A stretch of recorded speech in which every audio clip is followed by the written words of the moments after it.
And you cannot forget about Dean Melchionni. Look at the tough guy.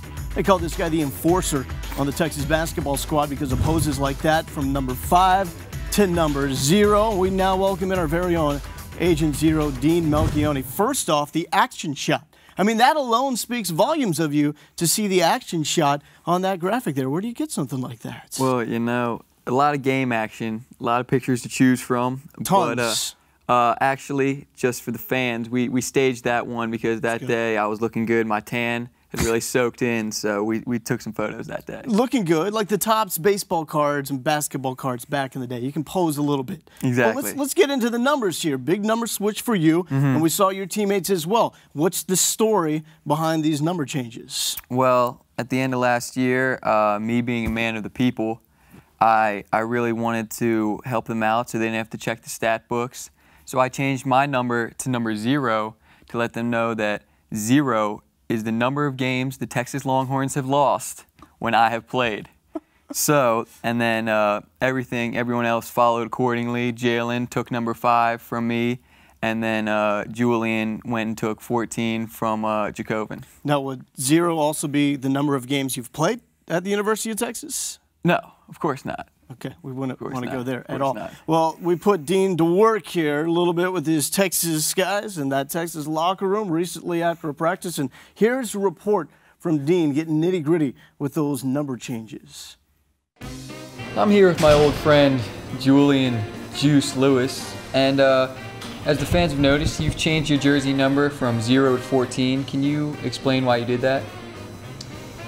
Well, you know, it was a little problem because I wanted to change my number, but overall I wanted to give it to a special friend of mine for a good big senior year this year, coming year. So that's all really. But now you've changed it to number 14, and previous players such as Jacobin Brown and DJ Augustine have worn that. There's some pretty big shoes to fill, and you've got some pretty small feet. Are you nervous about these expectations? Nah, you know, there's some big-time players that wore this number also, but, you know, I can fill these kind of shoes too, because I can be a big-time player also. All right, thank you. You're welcome. I'm here with Jalen Bond. Jalen, you made the switch from number 2 to number 5 this year. Can you explain why? You know, I like the number 5. I wore it throughout high school. I feel like the number 5 fits me. Are you sure you weren't just trying to follow in my footsteps? You know, you're from Pennsylvania, I'm from Pennsylvania. I came here first, you came here second. I wore 5, now you're wearing 5? Oh, that's a tough question. I don't think I could follow in your footsteps. You know, you're a great guy, I know, but I don't think I want to do that. Jalen Bond, master of compliments. And Dean, as you say, you're the man of the people. You wanted those numbers to be switched, and they did that. How do you feel, though, as an Agent Zero, wearing that single-digit nothing, basically, on your chest? I mean, it's good. It reminds me of what I came from, you know, who I am. I always start every day off from 0. Never, I mean, I go out there, practice the games, do my thing, but every morning I wake up, I'm at 0. I'm at the bottom from where I started from, so that's good. But you know what you are? You're a team leader. I mean, you got a group here. You got 6 true freshmen, 3 sophomores playing at this point, and then it's you and your buddy Andrew Dick. How do you think the rest of the team views you in terms of leadership and what you mean to keep this group together? Well, I think, in all seriousness, that they do look up to us because we've been on teams that have been ranked number 1 and 2 in the country, and I mean, we've been through everything. So they look to us about talking about practice and games to game plans and how they should approach stuff. So we actually do take it seriously and try and help them out and guide them and treat them as our sheep and us as the shepherds. Amen to that. You know what else you do? You got some sweet moves right there when you're watching courtside. Some of those guys that you've really molded and helped lead to greatness. Look at that. Julian Lewis hits a big 3-pointer against UCLA. And you're doing something. I'm not sure what that is. What is that, Dean? That is just me showing off that I have the fastest feet west of the Mississippi. So I just wanted to let everyone out there know that they call me Twinkle Toes back home.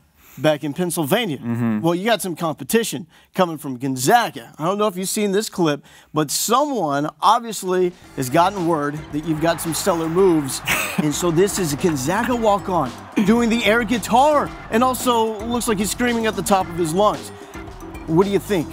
You go with your happy feet version the celebration, or do you go with the air guitar right there? Well, in this case, that's a great celebration. That is. But he's obviously a rookie because you can't break that out too early. I mean, we're not in postseason play. We're not even in conference play.